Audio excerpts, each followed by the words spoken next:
So, 2020, the pandemic, what was it for? Was it really a deadly virus and we had to get a hold of it and lock down the world and create emergency measures? Or really was it just a subterfuge for something else? Well, this is my theory. In September 2019, actually to be exact, the Fed was steadily increasing interest rates. It had gone from 0 to 2.5%. Trump was furious, but the Fed said, no, we're going to keep increasing interest rates. And then suddenly it stopped and said, we're going to have to reverse course. This is a few months before the pandemic. Why? Well, that same month, we had a repo crisis. A repo crisis with the repurchasing agreements between interbanks spikes. That's basically banks don't trust each other. They don't trust they're going to get paid back the money, so they increase interest rates because it's risky out there to lend money.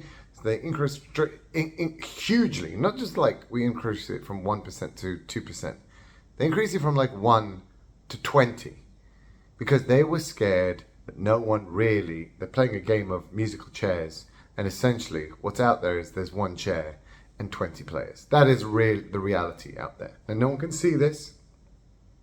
There's no public market for this. It's the euro dollar market, right? No one can see really what's going on. Governments don't know what's going on. There is no one that really can see. I can tell you that. No one really knows. But everyone really knows there's just one chair out there. So the repo market spiked. Immediately the Fed had to get involved. They had to print loads of money.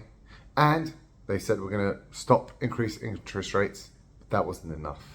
That was a stopgap measure. They needed emergency measures. So that's the US. In China, the other big economy, you had the problem of their housing bubble. It had gone out of control. It was worth 25% of GDP. In a normal country, it's 10 to 15%. It was 25% of GDP. It was the only form of savings for the Chinese.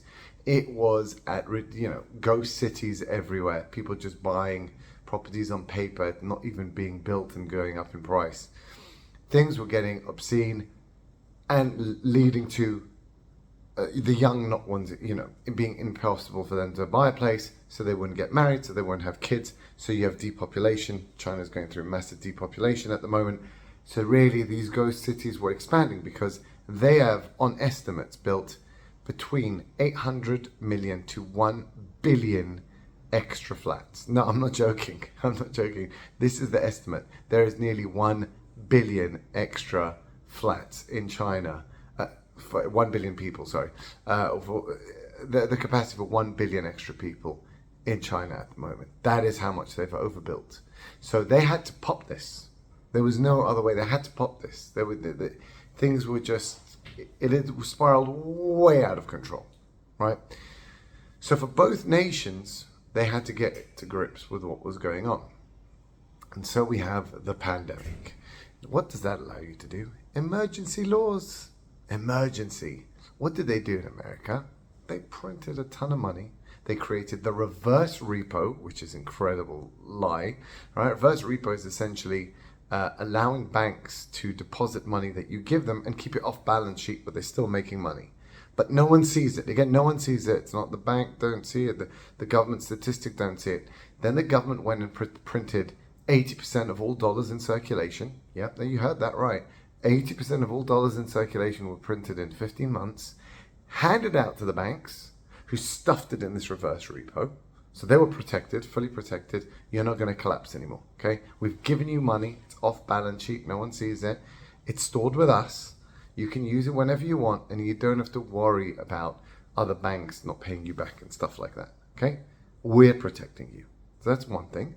Then they stuffed the pockets of the consumer. In America, they gave $5 trillion out to their population. Most of my friends got between $30,000 to $40,000. And again, the world doesn't say a word. Why aren't Brits screaming about this? Why aren't French going mental? Why aren't, Argentina's going crazy? How can you print the world's reserve currency, give it out to people so that they can buy stuff? Basically, essentially, the world is paying to make Americans richer. Bonkers. but when you're just a slave state of America, you can't actually say anything. So that's the way it works. So America printed all that money, gave it to prop up their people that were going bankrupt. They immediately went to pay back debt. Delinquencies went down, bankruptcies went down. People felt, more assured. They paid back a lot of debt. The U.S. financial system was way more assured. So U.S. did that. China deflated under the cover of this pandemic, instituted new loans. Their main builders, Evergrande, went bankrupt. Or their other ones, Country Garden, went bankrupt. Essentially all bankrupt. And they popped their fake tech bubble as well. All of them, they started hunting them down. And all this under the cover of the pandemic. So people aren't looking at what the government's doing. They're just looking, oh my God, we might die from this thing, right? Not looking at what the government's really doing, which is basically going after all the causes of bubble and wealth. So China did that and America did that. Both to get their economy back into place, because after years of absurdity. China printing money for infrastructure and also creating property bubble, and the USA basically in a debt bubble. That was the reason for the pandemic.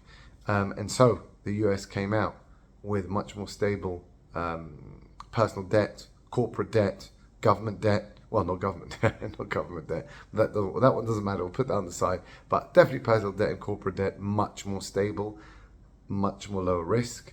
And China came out with popping its ridiculous property bubble. I know it's harsh, it's painful for them, but it was getting out of control. They had to do it, and also taking control essentially of the tech.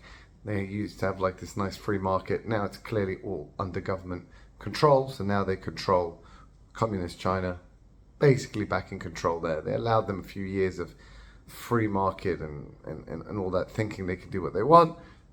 And no, it's not. It's back under communist rule. So that was the point of it. It has restored some stability, but obviously when you stop one problem, you create another, and that is the government debt problem. And both of them have massive, not just both, the whole world now is under a huge government debt problem because of the costs of the pandemic. And so that is where we are now. So they just kicked the can down the road because things were going to blow up. That's essentially what they did. Right? Where it's going to pop up next, we don't know, but I'm sure they're going to find up some new emergency powers crisis coming up soon.